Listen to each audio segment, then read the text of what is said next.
Hello and welcome back to Mission Backlog.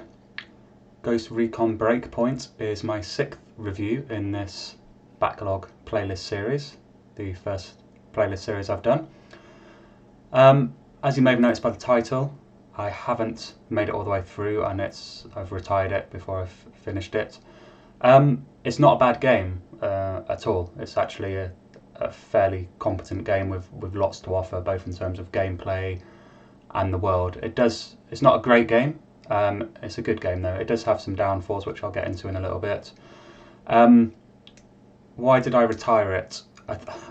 I think the main reason is I think I'm Ubisoft out, and by that I mean open world games, going from point A to point B, doing fairly repetitive basic missions over and over again, and trudging through the story until you get to the end. And this is another, obviously it's developed by Ubisoft, it's made by Ubisoft, and it's another typical Ubisoft game. And I think I've played too many over the past few years, and I just found myself, I put 15 hours into the game, so I kind of didn't give up after the first few hours. I've been playing it for a fair while, experienced a lot of what the game has to offer, and I just found myself the last couple of hours thinking to myself, what am I doing? I wasn't really getting any more enjoyment out of the game, and I said when I started the backlog playlist series, that I was going to allow myself to retire games if I wasn't enjoying them, and I found myself, when it came to a gaming session in the evening, not wanting to come on because I didn't want to play this game. So perfect example of one to retire. So I've retired it and we're moving on now. But I thought I'd put out a review, and I thought this would be the perfect opportunity, as I haven't fully completed the game and it won't really fit to the format of the other reviews, to try out a different style of review, talking to the camera like we are now, rather than a voiceover on the footage. I'll obviously put up some gameplay footage as well so you can see what's going on, but just a bit more informal. I've got some notes that I'm going to read through, but I don't have a script like I do on my other reviews. Anyway, I'll still stick to the loose kind of structure of my reviews. So we'll start with story, and it is an interesting and decent setup. And I don't know, as I say, I haven't finished the game. It might be that the last kind of two-thirds of the game, I think I'm probably over halfway, so it might be that the last couple of acts do really ramp up and the story gets really good. Though being Ubisoft, I'm not holding out high hopes for that. But it is an interesting opening. There's a video up of the first 30 minutes of the game, which I'd recommend watching actually, just to see if it kind of seems like the kind of thing you'd be interested in. It's set on the fictional island of Aurora in the South Pacific, which is owned by a billionaire called Jace Skell, and he is the owner of a company originally titled Skell Technology, which produces drones for commercial use, and as you would imagine, these are also starting to get used for military use. The main antagonist is Walker, and he's played by John Bernthal, who is the actor that's in The Walking Dead and The Punisher on Netflix. I don't know if it's on other channels, but certainly on Netflix. I'll put an image up of him so you know who I mean. So he's a recognisable actor, and he actually does a really good job as the main antagonist. The scenes he's in are quite entertaining and engrossing. But effectively, he has an axe to grind with the US government.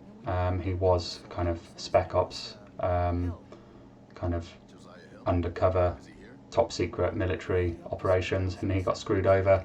He's gone rogue, and he effectively ends up taking over the island and the drones with the help of a private military group called Sentinel. So he's in control of the island effectively with all of these drones and this basically private army. You are Nomad, who is part of, as you might have guessed, a Ghost Recon platoon, and you are sent in to investigate the island after a US ship is sunk off the coast of the island and all communications are lost with the island itself. So you're sent in to see what's going on effectively. On your way to the island, you get taken down by these said drones, and you spin out of control and crash land on the island. Luckily you survive, as you might imagine. It'll be quite a short game if you didn't.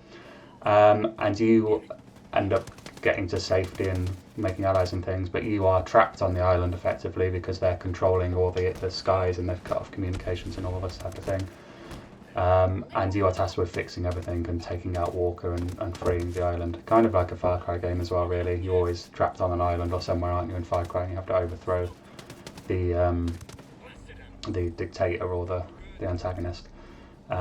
So an interesting setup, but nothing too groundbreaking or hugely original, but good enough to set up what's going to happen for the rest of the game, and it sets up a premise of why you're doing things. So, in terms of gameplay, if you've played Ghost Recon Wildlands, you'll kind of know the gameplay that's going to be here. It's pretty good. The gunplay is good. The basic fundamentals of the gameplay, firing your weapon, throwing explosives using gadgets, driving vehicles, helicopters, all of these types of things feel good. They're well executed. The gunplay feels good. It feels satisfying to take people out. Kind of shooting someone from 200-300 meters away with a sniper feels good, as it's going to, and getting up close and personal, whether you're doing a stealth run or you're running in guns blazing, which normally mine ends up starting as a stealth run and then nearly always ending up as guns blazing. I'm not the best at stealth, I get a bit too impatient, but all of that feels quite good. You can be fairly tactical. You have the gadgets to allow you to do that. All weapons, as far as I know, you can put suppressors on fairly easily, so you can go stealthy. You have gadgets that allow you to do stealthy things. You can distract enemies, you can take them out with taser guns and that type of thing, so you don't have to go in and kill everyone. So you can play stealthy. You have a squad of AI teammates, which could also be human teammates if you went in and did the whole thing co-op, which I didn't, I played it solo. But you have AI teammates, and you can, the same as you could to a certain extent in Ghost Recon Wildlands, you can very loose tactics really. You can tell them to move places, you can tell them to hold position, you can tell them to go loud, kind of start attacking everyone in sight. And you can also set up, I've forgotten what the word is, sync shots. You can set up sync shots, which effectively means you've got 3 teammates and yourself. You can target 3 different enemies that your teammates will lock onto, and then when you fire your shot, or you just tell them to take the shot, they'll all shoot at the same time and you can take out a group of enemies, which is very satisfying to do. I did end up using that a lot, so it kind of loses its charm after a little while. And the other thing is you can do that, which I think might make it a bit easy really. You have a drone which you can fly around to kind of spot enemies and scout the base and things you're going to attack before you start the mission. But you can do this through the drone as well, so you can just be camped in a bush 400-500 meters away, fly your drone in, target 3 enemies, attack, target another 3 enemies, attack, and you can get through most of the base like that if you want to, which makes things a little bit too easy, I think. But you don't have to do that, it's all optional. And after a while I stopped doing that because it was getting a little bit too easy, and decided to just go in more on foot and get a bit more involved. So they can be useful. They can also be very unuseful. So if you are trying to do a stealth run, I found on a couple of different occasions actually, we'd be kind of infiltrating a base, a building, whatever it may be, and I'd be really stealthy, and we'd be getting through the enemies. We'd taken kind of a dozen out behind us, and then I'd be crouched behind a wall or something, waiting for the opportunity for enemies to separate and to take them out individually. And then one of my teammates would just run out into the open, stand between these 2 enemies, just kind of looking around, not knowing what to do. Didn't tell them to go there, they just decided to run there. The enemies would spot them, all hell would break loose, the alarms would go off, and your stealth runs over. So that obviously can get quite annoying, especially if you are quite a long way into a stealth run and you're deliberately trying to do it as a stealth run. So that happened a couple of times. It made me less inclined to do stealth runs in the future, so I didn't do as much. You can obviously just tell your teammates, which I started doing after this actually, you can tell them to stay at a certain position or just leave them off entirely. You don't have to have AI teammates, you can just go in by yourself. but just be warned, because they are quite useful and it's quite fun to play with them alongside you. It feels a bit more like you're a unit. Just be warned, they can ruin things slightly if you're trying to do stuff, and not all the time, but some of the time. Going back to weapons and things, there's a huge variety of weapons. You've got all your usual snipers, assault rifles, pistols, rocket launchers, everything you would expect to be in a military shooter game.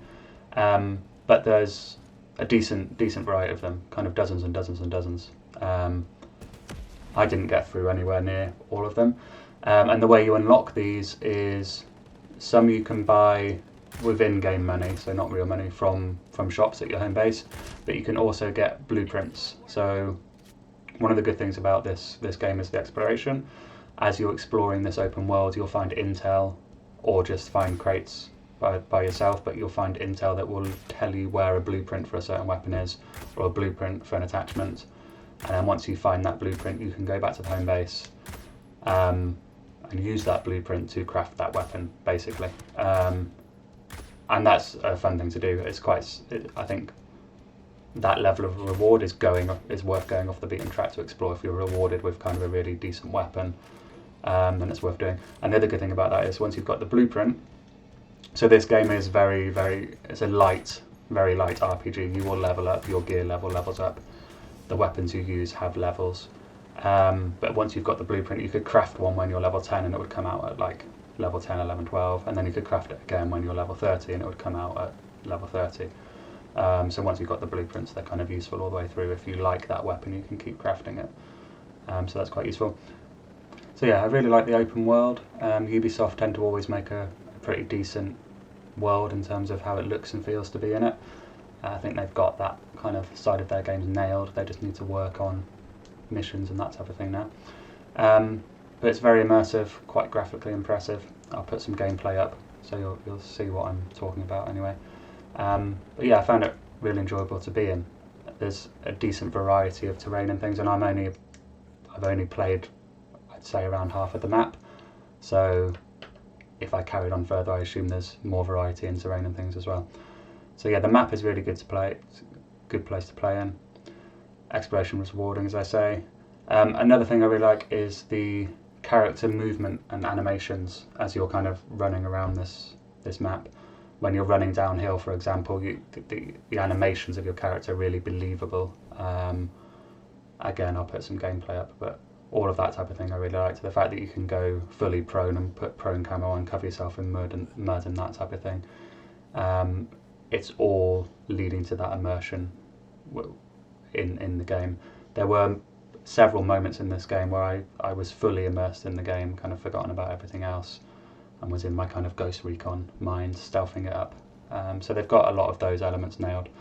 The thing they don't have nailed is the missions. So this is one of the main reasons why I've retired the game. Every single mission, even if the story at the time is very different from where it was 5 hours before, the mission will effectively be the same.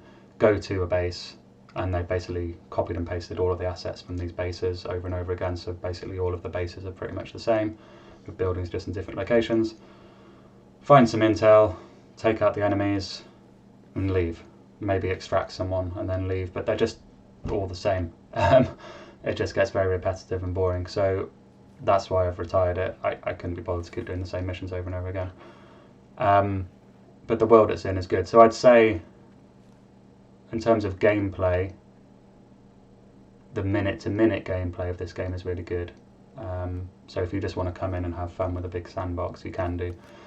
But in terms of the actual mission design and having kind of an engaging story that drags you forward in the gameplay, it's not great for that, I don't think. The game, I will say, in terms of value for money, does have a huge amount of content. Again, I'll put it up. I think I've got some gameplay recording of the menu screens. But the main campaign, I think, is a decent length. There's quite a bit there. Again, the story isn't great, but there is a lot of content there. But there's also co-op. There's multiplayer, which I haven't jumped into. You can do raids. Again, I haven't jumped into that, so I'm playing this solo. All my friends are on Call of Duty at the moment. So there's raids you can do. I've noticed that there's kind of additional content. There's Tomb Raider content, there's Terminator content, So there's a lot of content here for you. So if you're not burnt out on open worlds, on Ubisoft games, then it could be a really good one to jump into. In terms of graphics and sounds, as you'll see, it's graphically pretty impressive. It's not kind of groundbreaking, but I think it looks really, really decent, especially when you're out in the environments and you've got either rain pelting down or god rays coming through the trees. I really like that, like mud and things will go onto your character, so if you haven't slept in a while, you've been kind of prone crawling through mud, you will get covered in mud and on your gun and everything, and then if you go into water and wash it all off, you'll clean yourself. It's just those little details, but there'll be some mud left on your gun because you're not going to get it all off just from swimming. So all of those kind of details I really like. The graphics around the buildings and things are fine. They're okay. Not as impressive, I'd say, as kind of the actual world, the organic areas, but I think they're pretty decent. The only thing there is it's repetitive. Everything kind of looks the same. And there's your usual day and night cycles and weather systems as you'd expect from this type of game. And the game does feel quite different at night. Obviously you can put your night vision goggles on, your thermal goggles and that type of thing. And again, graphically it looks pretty decent when you do that. It really changes up the feel of the game as well. Sound wise, the guns, explosions, gadgets, all those type of sounds sound really good. The only thing I would say, which isn't a fault of the sound design, I think, is I found myself playing most of the time with a suppressor on, because it's that kind of game that lends itself to stealth, so you don't get to experience a lot of those heavy hitting sounds. If you take the suppressor off your sniper and things, it sounds a lot better, but you kind of want to play stealthy to a certain extent. But the gun sounds, explosions especially, actually sound pretty decent, and background noises as well. So when you're just walking through a jungle or the forest, you can hear the birds tweeting, you can hear the rain coming down, the wind coming through the trees and things. That all sounds really good, and you can hear people talking off in the distance. So that's the ambient sounds and the sound effects, I think, are all really good. The dialogue is decent, like the voice acting is pretty good. I don't remember myself kind of being shocked at the voice acting at any time. It's to a high quality standard. The facial animations, I wouldn't say are great. I wouldn't say they match the level of the actual voice acting. They're a bit hit and miss. Sometimes they're really good. In kind of like the main story cutscenes, I think they've made a bit more of an effort. So when the main antagonist is on screen, like the big story moments, that they tend to have stepped up the quality of it. It's pretty decent then. But a lot of the time when you're just talking to random NPCs and things, it's not great. It doesn't take you out of it too much, but it's not amazing, so just go into it expecting that. And the music, I don't really have an opinion on it, if I'm honest. I don't remember it being particularly good or particularly bad, so it's kind of just averaging, I guess, from my point of view. It is what it is. So in terms of a summary, there's definitely a lot of content here, with some great kind of base level gameplay. It's a decent open world. There is a lot to do in it, a lot of exploration. I'm just personally very worn out on Ubisoft open world games now. I used to really, really like them, and I still do. So I've played a lot of them over the kind of past 3, 4, 5 years, and I think I'm just a bit burnt out. So from my point of view, I couldn't make it through the game. I've retired it.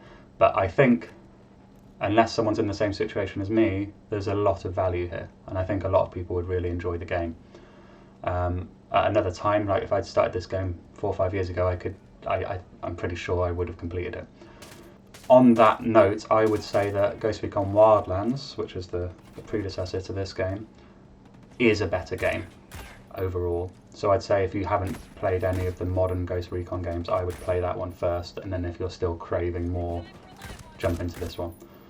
But this, I'd say, is worth a play if you are looking for an open world game with a sandbox of bases and enemies to kind of shoot at, helicopters to fly around with. If you want to jump in co-op and go around with a group of you, kind of taking down bases and things, it has all of those options.